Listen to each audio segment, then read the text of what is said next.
കഴിഞ്ഞ കുറേ വർഷങ്ങളായി ബദ്ധവൈരികളായിരുന്ന അമേരിക്കയും റഷ്യയും അടുക്കുകയാണ്. US പ്രസിഡന്റ് ഡൊണാൾഡ് ട്രംപ് യുക്രൈനെതിരെ നിലപാടെടുക്കുന്നു. ട്രംപിന്റെ നിലപാട് മാറ്റത്തോടെ പുടിൻ യുദ്ധം നിർത്താനും തയ്യാറാണ്. പുടിനും ട്രംപും അടുക്കുമ്പോൾ തകരുന്നത് US-ഉം യൂറോപ്പും തമ്മിലുള്ള വലിയ ബന്ധമാണ്. മറുഭാഗത്ത് പശ്ചിമേഷ്യൻ സംഘർഷം പുതിയ തലങ്ങളിലേക്ക് മാറുന്നു. വെസ്റ്റ് ബാങ്കിൽ അധിനിവേശവും കൊലപാതകവും ഇസ്രായേൽ വർദ്ധിപ്പിക്കുകയാണ്. ഗസയിൽ വെടിനിർത്തൽ കരാർ ഇസ്രായേൽ നിരന്തരം ലംഘിക്കുന്നു. കഴിഞ്ഞ ആഴ്ചയിലെ പ്രധാന ലോക വാർത്തകൾ സമഗ്രമായി കാണാം. വേൾഡ് വിത്തസിലേക്ക് സ്വാഗതം.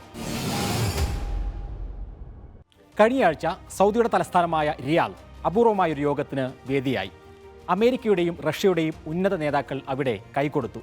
3 വർഷം മുമ്പ് യുക്രൈൻ യുദ്ധം തുടങ്ങിയ ശേഷം റഷ്യയെ ഉപരോധത്തിൽ ഞെരിക്കുകയായിരുന്നു അമേരിക്ക.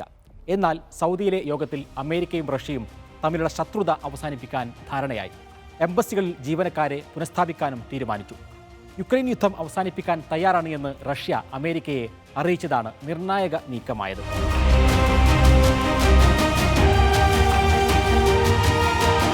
റഷ്യയുമായി കൈകോർത്തു എന്നത് മാത്രമല്ല കഴിഞ്ഞ ആഴ്ച നാം കണ്ടത്. ഇത്രയും കാലം കൊണ്ടുനടന്ന യുക്രൈനെയും പ്രസിഡന്റ് സെലൻസ്കിയെയും അമേരിക്ക പാടെ തള്ളിക്കളയുന്നത് കൂടിയായിരുന്നു. യുക്രൈൻ റഷ്യ യുദ്ധം തുടങ്ങിയത് സെലൻസ്കിയാണെന്ന് വരെ ട്രംപ് പറഞ്ഞു. സെലൻസ്കി ഏകാധിപതിയാണ് എന്നും യുക്രൈനിൽ പുതിയ തെരഞ്ഞെടുപ്പ് നടത്തണമെന്നും ട്രംപ് തുറന്നടിച്ചു. യഥാർത്ഥത്തിൽ ഇതെല്ലാം റഷ്യൻ പ്രസിഡന്റ് വ്ളാഡിമിർ പുടിൻ്റെ വാദങ്ങളാണ്. പുടിൻ്റെ നാവായി ട്രംപ് മാറുന്ന വിചിത്രമായ കാഴ്ച.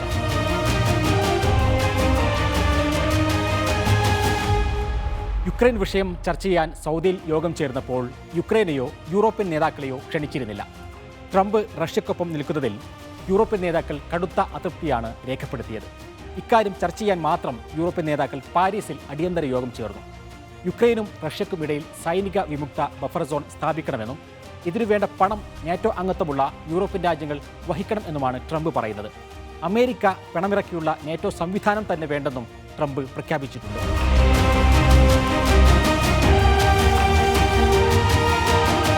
US vice president JD Vance കഴിഞ്ഞ ദിവസം മ്യൂണിക്കിൽ നടത്തിയ പ്രസംഗവും യൂറോപ്യൻ നേതാക്കളെ അസ്വസ്ഥരാക്കി.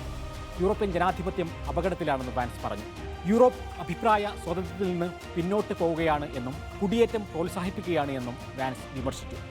ജർമ്മനിയിലെ AfD പോലുള്ള തീവ്ര വലതുപക്ഷ പാർട്ടികളെ അകറ്റി നിർത്തുന്ന ചില യൂറോപ്യൻ നേതാക്കളെ ലക്ഷ്യമിട്ടായിരുന്നു വാൻസിന്റെ പ്രസംഗം. ട്രംപും വാൻസും ഒപ്പം ഇലോൺ മസ്കും യൂറോപ്പിലാകെ തീവ്ര വലതുപക്ഷത്തെ സ്ഥാപിക്കാനുള്ള നെട്ടോട്ടത്തിൽ കൂടിയാണ്.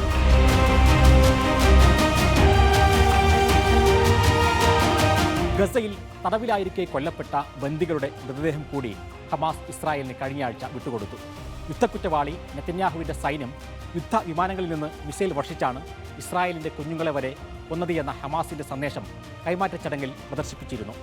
ശനിയാഴ്ച 6 ബന്ദികളെ ജീവനോടെയും ഹമാസ് കൈമാറി.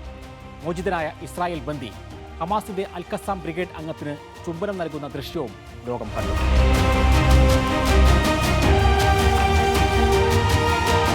വെസ്റ്റ് ബാങ്കിനെ മറ്റൊരു ഗസയാക്കി മാറ്റാൻ ശ്രമിക്കുകയാണ് ഇസ്രായേൽ. ഗസയിൽ വെടിനിർത്തിയ ശേഷം വെസ്റ്റ് ബാങ്കിൽ ഇസ്രായേൽ ആക്രമണം കടുപ്പിച്ചു. 2023 ജനുവരി മുതൽ അധിനിവേശ വെസ്റ്റ് ബാങ്കിൽ കുറഞ്ഞത് 224 ഫലസ്തീൻ കുട്ടികളെങ്കിലും കൊല്ലപ്പെട്ടു. UN സംവിധാനങ്ങൾ പോലും ഇവിടെ തടയുകയാണ്. ജനീൻ സിറ്റിയിലെ വിദ്യാഭ്യാസ പ്രവർത്തനങ്ങളെല്ലാം അടച്ചിട്ടിരിക്കുകയാണ്. പരിക്കേറ്റവർക്കും രോഗികൾക്കും ആശുപത്രിയിൽ പോകുന്നത് പോലും ഇസ്രായേൽ തടയുകയാണ്. വേൾഡ് വിത്തസ് പൂർണ്ണമായി കാണാം ഞായറാഴ്ച രാത്രി 9:30-നും ബുധൻ ഉച്ചയ്ക്ക് ശേഷം 3:30-നും മീഡിയം TV-യിൽ.